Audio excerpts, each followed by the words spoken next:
तो दोस्तों आज का मुकाबला IIT20 के दूसरे सीज़न में इस सीज़न का आखिरी लीग मुकाबला था, जहां पर शारजा वॉरियर्स का मुकाबला होना था डेजर्ट वाइपर्स के साथ। निशान अगर देखें तो डेजर्ट वाइपर्स वैसे ही एलिमिनेट हो चुके थे और शारजा वॉरियर्स भी मोरलेस एलिमिनेट हो ही चुके थे, लेकिन दोनों ही टीमों की तरफ जब हम नज़र डालें तो ये बात आएगी कि बहुत सारे नए खिलाड़ियों को दोनों ही टीमों ने मौका दिया।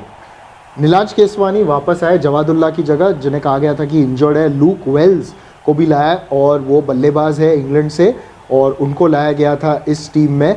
और बारिश के कारण ये मुकाबला बहुत देरी से शुरू हुआ और ऐसा लगा था कि ये मुकाबला शायद रद्द हो जाएगा, लेकिन बारिश रुकी, मैदान तैयार किया गया, 20 की जगह 18 ओवर का मुकाबला ये खेला गया और टॉस जीता डेजर्ट वाइपर्स ने और उन्होंने गेंदबाजी करने का निर्णय लिया। शारजा वॉरियर्स की बल्लेबाजी बिल्कुल विफल रही। स्टार्टिंग में ही मतलब कुछ बात बनी नहीं। ल्यूक वेल्स ने ऑफकोर्स 31 रन जरूर बनाए, लेकिन लगातार विकेटों का पतन होता रहा और कहीं उनको मोमेंटम कहीं मिला ही नहीं। नॉट एट ऑल, मोमेंटम बिल्कुल ही नहीं मिला। डेजर्ट वाइपर्स की गेंदबाजी बड़ी सटीक थी, बड़ी मजबूत थी आज, और इन्होंने आज एक बहुत अच्छा प्रदर्शन करके सिर्फ 121 तक इनको रोक कर रखा। और अगर गेंदबाजों की बात करें तो सबसे लीडिंग गेंदबाज आज डेजर्ट वाइपर्स के लिए थे उनके लेग स्पिनर नेथन साउटर, जिन्होंने 3 विकेट लिए 21 रनों के लिए।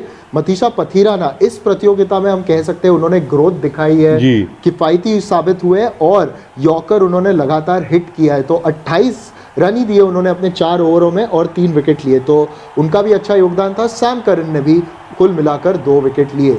जी, 121 रन बनाए 9 विकेट के नुकसान पर और डेजर्ट वाइपर्स को दिया टारगेट 122 रन बनाने का। और ये उम्मीद थी कि जब डेजर्ट वाइपर्स बल्लेबाजी करने आए तो उनकी बल्लेबाजी धुआंधार होगी और बिल्कुल वैसा ही हुआ।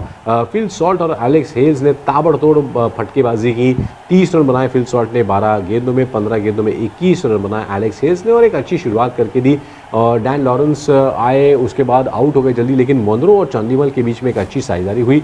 मोंद्रो ने बनाए 20 गेंदों में 27 रन और चांदीमल 24 रन बनाकर नाबाद रहे और छक्का लगाकर सैम करन ने इस मामले को रफा दफा कर दिया 13वें ओवर में ही और डेजर्ट वाइपर्स ने इस मुकाबले को 6 विकेटों से जीत लिया। गेंदबाजों में तो सिर्फ जुनैद सिद्दीकी ऐसे स्टैंड आउट थे, 2 विकेट उन्होंने लिए, 16 रन दिए सिर्फ, और 1 विकेट जो है शॉन विलियम्स ने भी लिया था। उसके अलावा nothing much to say about the bowling, क्योंकि ज़्यादा रन ही नहीं थे और डेजर्ट वाइपर्स के बल्लेबाज बड़े अटैक कर रहे थे। बिल्कुल, तो इस तरीके से बल्लेबाजी पहले करते हुए शारजा ने बनाए सिर्फ 121 रन 9 विकेट के नुकसान पर, 3 विकेट साउथर और पथिराना के, और 122 रनों का लक्ष्य बड़ी आसानी के साथ 13वें ओवर में डेजर्ट वाइपर्स ने इस मुकाबले को जीत लिया। 12 गेंदों में इनफैक्ट 30 रन बनाए फिल सॉल्ट ने, कॉलिन मोंद्रो के 27 रन, दिनेश चांदीमल के नाबाद 24 रन, और ऐसा कहीं लगा ही नहीं गेंदबाजी हो या बल्लेबाजी हो कि शारजा वॉरियर्स की टीम कभी इस मुकाबले में किसी भी तरीके से मतलब कंट्रोल में थी। बिल्कुल कंट्रोल में नहीं थे और यहाँ पर